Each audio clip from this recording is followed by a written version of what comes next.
এই যে বলেন যারা না সরকারি মঞ্চে দাঁড়িয়ে যে ধর্মের সঙ্গে রাজনীতির কোনো সম্পর্ক নেই, ধর্ম যার যার উৎসব সবার, এটা ততক্ষণ পর্যন্ত আপনারা বলতে পারবেন যতক্ষণ পর্যন্ত হিন্দু মেজরিটি থাকবে। যেদিন হিন্দুরা সংখ্যালঘু হবে সেদিনকে সারিয়া কানুন চালু হবে, সেদিনকে মুসলিম পার্সোনাল ল বোর্ডের কানুন চালু হবে, সেদিন বাবা সাহেব ভীমরাও আম্বেদকরের সংবিধান থাকবে না, গণতন্ত্র থাকবে না, যা আজ বাংলাদেশে হচ্ছে। এই রাজ্যের প্রশাসনিক নেত্রী মুখ্যমন্ত্রী বলেন ধর্ম যার যার উৎসব সবার, আর এই রাজ্যের বিরোধী দলনেতা বলছে ধর্ম যার যার, রক্ষা করার দায়িত্ব তার তার।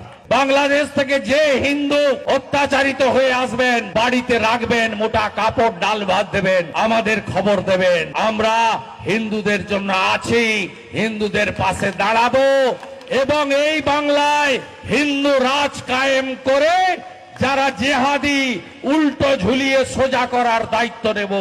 এই রাজ্যের বিরোধী দলের নেতা বলছে পাড়ায় পাড়ায় গ্রামে গ্রামে রাজনৈতিক দলের কমিটি থাকবে, ক্লাব থাকবে, খেলাধুলার কমিটি থাকবে, সাথে সাথে একটা করে ধর্ম রক্ষার কমিটি করতে হবে। বাড়িতে বাড়িতে গীতা পাঠের প্রচলন চালু করা, রামায়ণ মহাভারত বেদ উপনিষদকে উল্টে পাল্টে দেখা, তার শিক্ষায় শিক্ষিত হওয়া, তুলসী মঞ্চ স্থাপন করা, যত মহান সন্তর মনীষীরা রয়েছেন তাদের আবির্ভাব দিবস পালন করা সহ আমাদের ঐক্যবদ্ধ হতে হবে।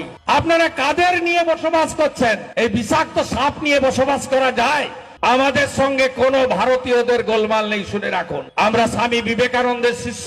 স্বামীজি বলেছেন গর্ব করে বলো আমি হিন্দু, এটাও যেমন আমরা বলি, স্বামীজি আবার বলেছেন নিজ ধর্মে আস্থা রাখো, অপর ধর্মকে শ্রদ্ধা করো। আমাদের এই লড়াই অনুপ্রবেশকারীদের বিরুদ্ধে, অভারতীয়দের বিরুদ্ধে, রোহিঙ্গা মুসলমানদের বিরুদ্ধে। আনসারুল বাংলা মুর্শিদাবাদের ঘাঁটি গাড়বে, 7 শেখ দুবার ভোট দেবে, এপিক কার্ড হবে, আধার কার্ড হবে। সরকার তুমি করো কি? এই বাংলাটা জঙ্গিদের হাতে তুলে দিতে চাও কি? কাশ্মীরের জঙ্গি আরটিএক্স বানাতে পারে। এই বাসন্তী এক্সপ্রেস হয়ে দিয়ে গেলে ক্যানিং এ ধরা পড়লো জাভেদ মুন্সি। কোন রাজ্যে আছেন আপনি? বাড়ি বানাচ্ছেন না? কালকে শিয়ালদা স্টেশনে ধরা পড়েছে মায়ানমার থেকে গোপ চাচা, বউ বাচ্চা নিয়ে ঢুকে পড়েছে, স্টেশনে ধরা পড়েছে, বলছে আমি মায়ানমার থেকে আসছি, আমি রোহিঙ্গা মুসলমান। যাবেন কোথায়? দিল্লি। রাস্তা কি? বাংলা।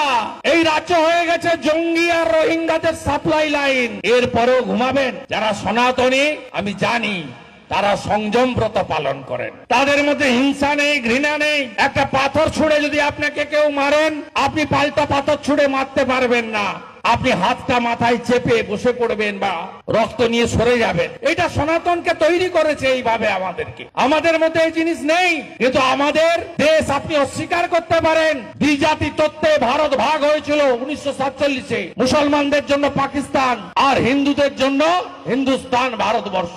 এই যে মাটি এখানে বসে আছেন, দাদাগিরি করেন, রাজনীতি করেন, পাকা বাড়ি করেছেন, ছেলে মেয়েকে বড় উচ্চ শিক্ষায় শিক্ষিত করছেন, ফাঁকা খাতা দিয়ে চাকরি নিচ্ছেন, পঞ্চায়েতের টাকা মারছেন, এলাকায় মস্তানি করছেন, ভোট লুট করছেন।